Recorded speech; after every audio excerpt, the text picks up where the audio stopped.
Apakah Anda sering merasa perjalanan pulang terasa lebih cepat dibandingkan saat pergi? Padahal, jarak yang ditempuh saat pulang dan pergi itu sama.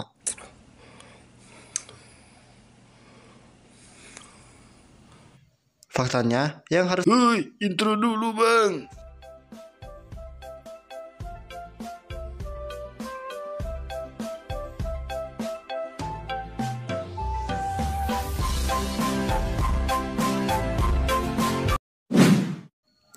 Oke, lanjut.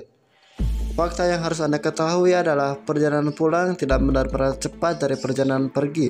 Semua hanyalah persepsi yang muncul dari otak manusia. Nyatanya itu wajar, karena para peneliti sudah lama mengamati fenomena ini dan mereka menyebutnya sebagai return trip effect. Saat dalam perjalanan pergi, otak kita cenderung lebih fokus untuk mencerna rute dan objek yang kita lewati sepanjang jalan.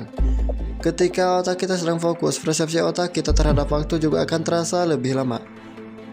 Hal ini sering dijumpai oleh murid SMA yang otaknya fokus terhadap pelajaran matematika di ruang kelas yang merasa, Kenapa waktu seperti terhenti dan tak jalan-jalan?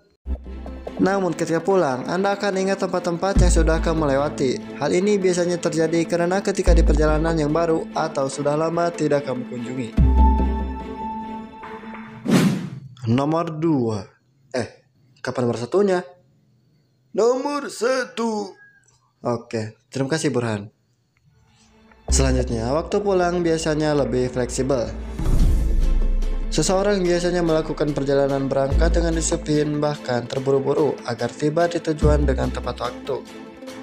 Dengan demikian, otak pun akan berada dalam kondisi sangat fokus yang melelahkan. Beda halnya dengan perjalanan pulang. Meskipun jarak tempuhnya sama, waktu akan terasa pendek karena waktu bukan lagi perkara yang penting untuk ditaati. Seperti halnya saat kamu pergi ke kantor dan ingin cepat-cepat sampai, namun perjalanan terasa lebih lama dikarenakan otak akan terus berfokus dan kelelahan di perjalanan. Namun ketika pulang, biasanya otak kita akan rileks dan tidak memikirkan hal apapun untuk sampai ke rumah. Kecuali cicilan. Jangan ditanya lagi. Sedangkan ada pendapat lain mengatakan fenomena ini terjadi karena saat pergi kita memiliki ekspektasi waktu untuk tiba. Sedangkan nyatanya saat perjalanan pergi seringkali kita menemui banyak hal yang membuat kita khawatir. Sehingga kita terus mengacak target waktu kita dan membuat efek psikologis bahwa perjalanan terasa lebih panjang. Sedangkan saat perjalanan pulang terasa lebih pendek karena kita seringkali tak terbebani lagi ekspektasi waktu kita untuk tiba. Jadi semoga video ini tidak copyright karena saya seringkali ambil footage video orang lain.